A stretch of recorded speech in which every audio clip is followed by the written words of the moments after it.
Welcome to the Retreat Leaders Podcast, the show for visionary coaches, healers, wellness pros, and small business owners who aren't just here to host another feel-good getaway, but to build a profitable, impactful retreat business. I'm your host, Shannon Jamail, retreat strategist, business mentor, and owner of a 46-acre retreat center. I've hosted over 100 retreats around the world, and I've made every mistake so you don't have to. Each week, we'll dive into the mindset, marketing, money, business, and mechanics behind sold-out, profitable retreats. Plus, hear from expert guests who are walking the talk. Whether you're planning your first retreat or scaling your 100th, you're in the right place. Welcome to the show.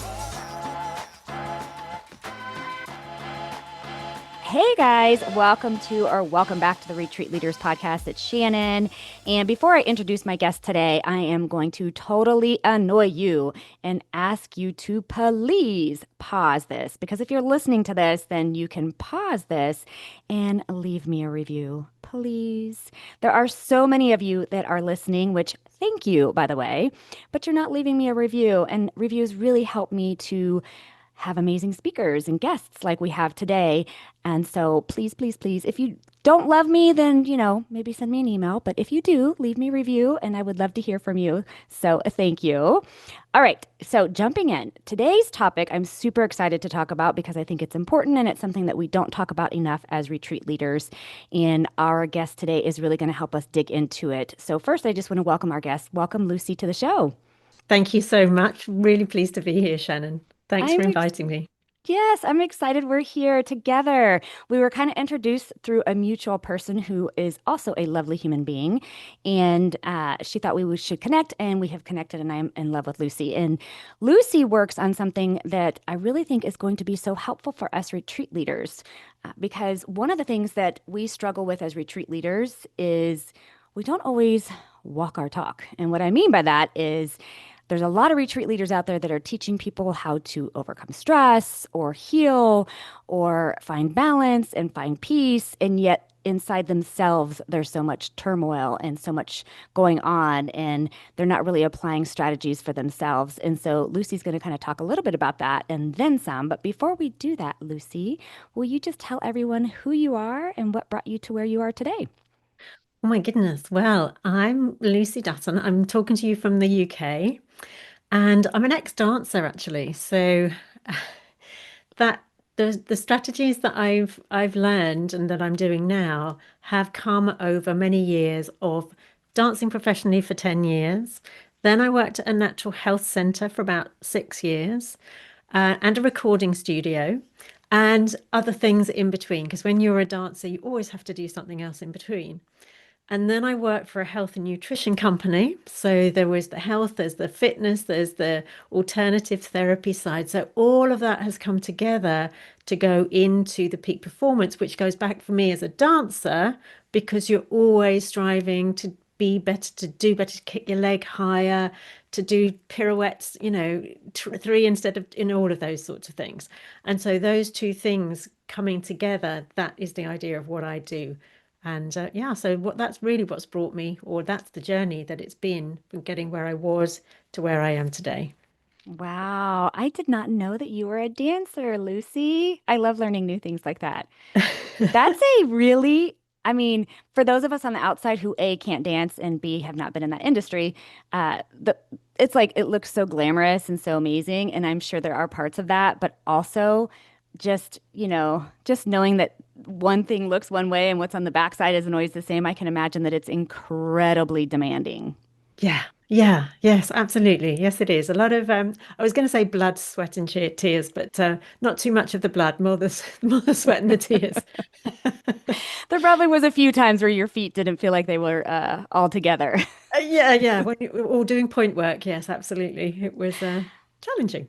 My whole experience with dancing at any kind of capacity, I think, was I don't know, from the age of like 8 to 9.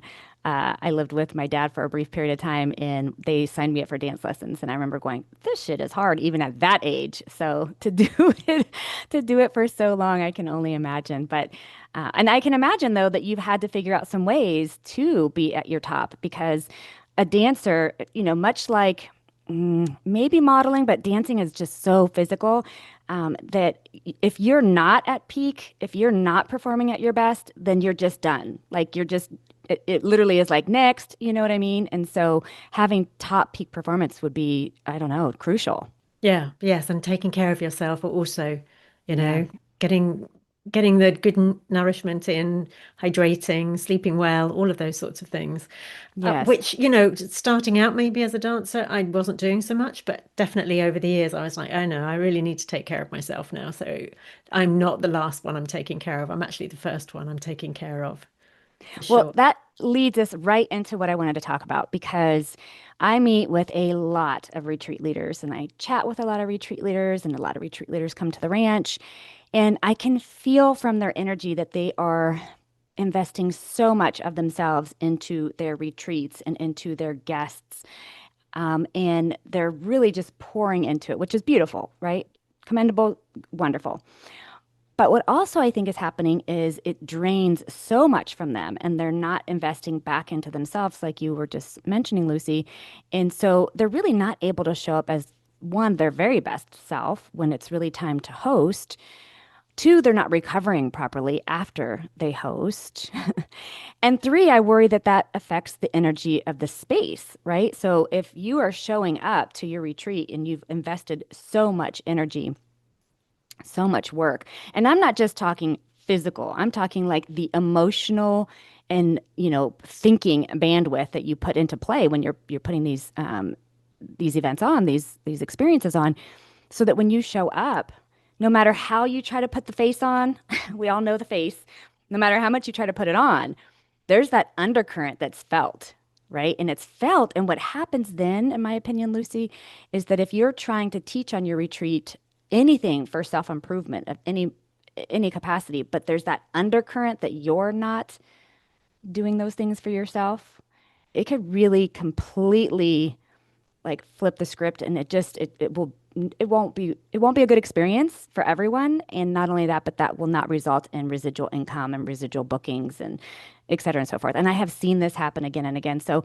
Lucy, I really want to just kind of spend some time with you on what are some things that retreat hosts should think about when they are investing so much of themselves. Yeah. Well, I think one of the first things is that you touched on is the energy that you bring anywhere, right? But especially to a retreat where you're saying you need to come, you need to relax, you need to give yourself some time, some downtime, and I'm going to teach you these things and I'm going to train you on these things. But if that energy, like you say, is a little bit, oh my goodness, I'm absolutely exhausted and I've really got to drag myself. And yes, you get lit up because you're doing your training, but you want to have it so that you have a way of bringing that energy in, but also not losing it in the first place. Mm-hmm. And so having practices, daily practices that one can put in place, and especially if you are getting started with doing retreats, is really understanding what your values are, right? So what do you value? This is something that I find a lot of people don't know.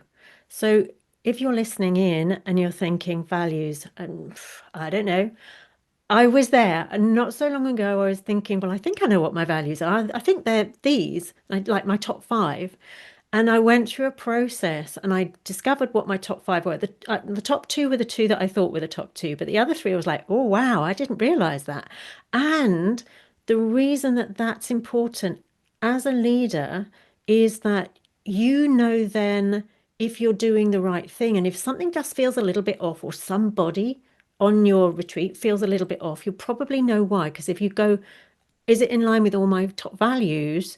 And it's not, that's possibly where. So maybe it's just the place that you're going to host. Maybe it's somebody you're bringing in to help you to host. And something feels off, but they're not in alignment with your values. It's like, if they've got a different value, then that energy isn't going to be right in the room. And that's why it's just feeling a little bit off. And I would say also when you're at home is to make sure that your environment is a one that you've got for peace, clarity, and creativity. And I don't just mean physical environment. So I don't mean like there's piles of paperwork and you're not quite sure where to find things and where's the number of that thing on the computer and what's that person's name that came. Have all of that sorted out. Get someone to help you with all of that so you don't have to scramble with your fingers and scramble in your head because you've got enough to do as a retreat leader. Mm-hmm. And you want to be in that creative energy, not in the, oh my goodness, where do I find all this stuff energy? So that's the Mm-hmm. first kind of environment. The second kind is the kind that goes on in your personal connections. And if you've got somebody or people who are around you who are not believing in what you're doing all the time and they're making snide comments or they're going, you can't do that, especially if you're starting out, it's like, who do you think you're doing? Who do you think you are? And they're bringing your energy down. That you're going to take with you because they keep on and on and on at you. So if that's a friend or if that's a neighbor or whoever you can probably stay away from, maybe it's your partner, it's a bit harder. Little bit. And then the third kind of environment is the environment that you're plugging into. It's like, am I listening to podcasts that are uplifting, like Shannon's? Am I listening to, whatever it is, news that is always telling me that this is wrong and that is wrong? And oh my goodness, I hear that so often. People are like, I've got to listen to the news. I've got to know what's going on in the world. It's like, but you can't do anything about that. Maybe read about it if you have to, but don't keep on listening into it because you want the environment to be positive, you want it to be uplifting. And all of those things, Shannon, are going to lift the energy of the person as they go to their retreat to run it. And that's just a Okay. starters. Yeah, I am like so happy that we're bringing this up because there's a few areas I want to touch on. The first one is when you talked about them being on site and that whole felt energy of them just being exhausted. I really want to caution retreat leaders because I've even seen it here at the ranch where they're walking around with that look and energy of like they're exhausted. And you've got to go, we call it in our team, fix your face. It's like you got to go fix your face. When you're holding space, that's just what's required. You don't get to share your heaviness. That's not the space for it. You've got to go somewhere else. You've got to work with someone else. When you are holding space, please hear me now. That's not the space for you to to share your heaviness. Can you share your scars that have healed and how you've learned from them? Yes, that's part of your teaching. But you don't get to bring your heaviness. That's just a firm belief of mine. And that's also why we have, we here at the ranch, we have a whole separate retreat leader apartment that's completely separate from the rest of the guests. So you can go retreat to and rest your face, reset your energy, the whole nine yards. Because I'm telling you, if guests see or feel that, it is such a negative taste. So just throwing that out there. Second, Lucy, I love that you talked about values. I really want to dig into that a little bit more. So I'm going to side table that one. But I love that whole values, the environment. Okay, this is so big for me. Yes, your physical space, stacks of shit everywhere, and like all of that. It literally like it actually makes my chest feel tight. Like, that, yeah, your space organizing, making sure you're organized from start to finish. Whether it's in your computer, around you, all of that stuff. Just keeping folders and everything nice and organized. What you are listening to, holy shitballs. I love that you said people tell you they have to listen to the news. And I'm right there with you, like, why? First of all, the news is a paid publication, and the only way they get reviews and money and results is when they're negative. So no matter what the spin is, it's going to be negative. They've got to go that route. The headlines have to be negative because that's what pulls people in. Well, that negative energy draws you down. And unless you yourself, your job is in that field of some sort, like your actual job is, or it directly, immediately affects your family, which means you can do something about it, you don't need to be listening to the news. You can pray or meditate or whatever your choice is on the leaders of the world and the people that are in the media and all of that stuff and release that shit because honestly, I think if people would just stop watching it and only watch when they do something positive, there could be change, but that's not going to happen because we're humans. And anyway, so yeah, stay away from that. And also, yes, the people you surround yourself with, Lucy, I'm so glad you're saying this. And man, that makes such a difference. If somebody's constantly going, well, why are you doing that? You think you're going to sell that many spots? Well, that's a terrible location. Or, just microchipping at your passion and your excitement, and that will absolutely bring you down. And I'll also say, maybe once you launch your retreat and you're focusing on filling your retreat, stop looking at what other retreat leaders are doing too. Like, don't even pay attention to that. Because I also see sometimes retreat leaders will contact me, like, I saw that so and so and so and so and so and so sold their retreat out in like 5 days and mine's not full yet. And it just creates this bubble of doubt that's going to plant and bloom and blossom and become this big giant thing because you're comparing your journey to somebody else's journey, which you don't even really know their true journey. So thank you for sharing all of this, Lucy. It's so important. I want to dig into the values a little more, if you don't Mhm. mind. Yeah, go Talk to ahead. me about what they can do and how it can help them in taking care of themselves when it comes specifically to values. Mm.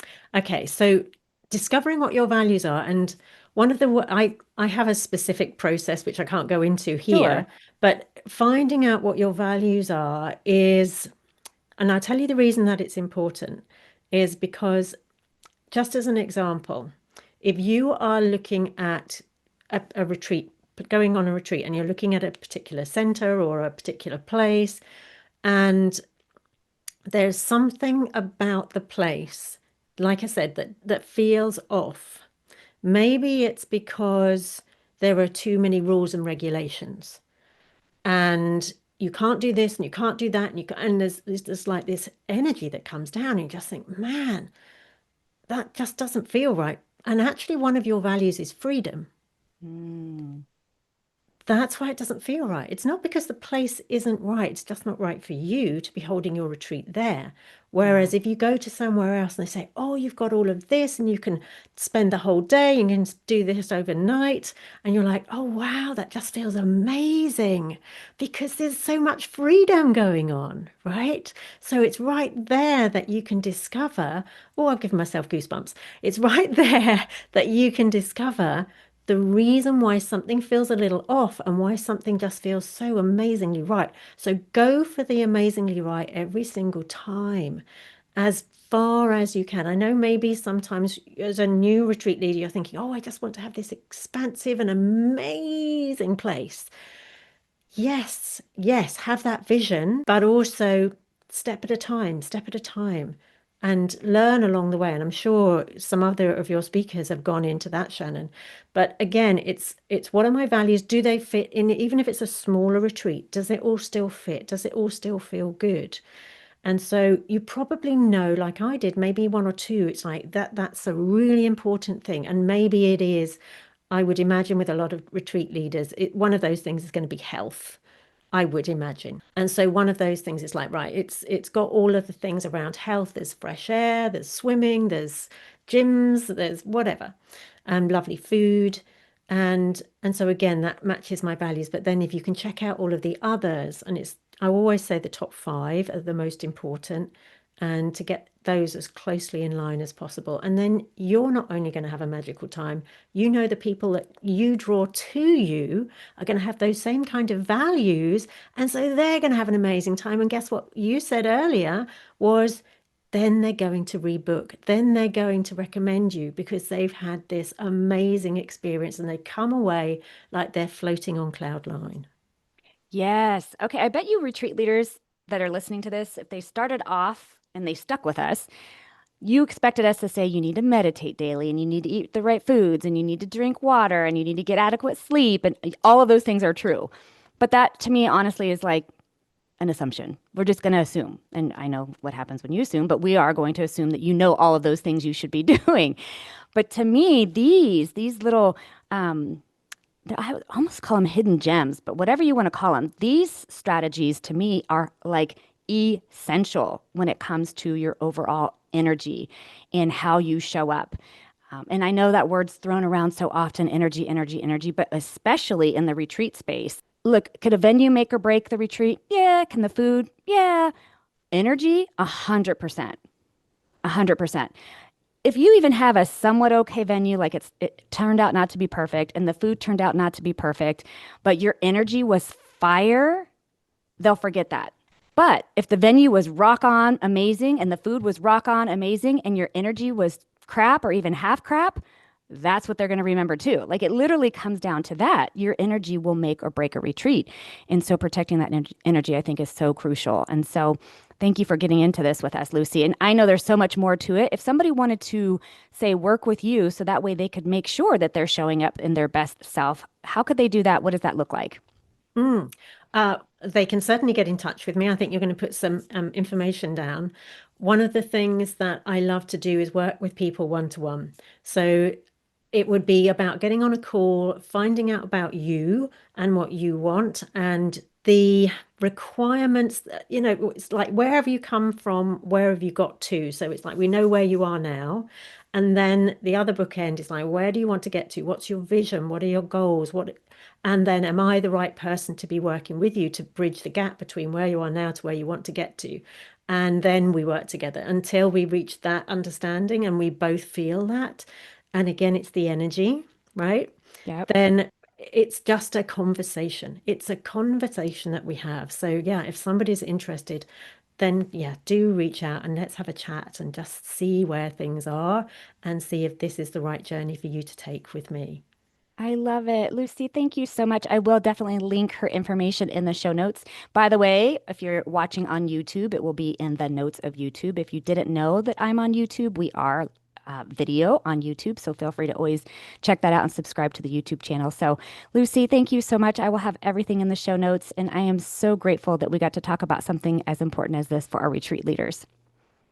You're most welcome. And there will also be an assessment that they can take. Perfect. I will link that as well. Thanks for tuning in to the Retreat Leaders podcast. If you love this episode, please make sure to subscribe, leave a review, and share it with your retreat besties. Want more support? Grab free resources at theretreatleadersplaybook.com. Until next time, lead boldly, serve deeply, and retreat profitably.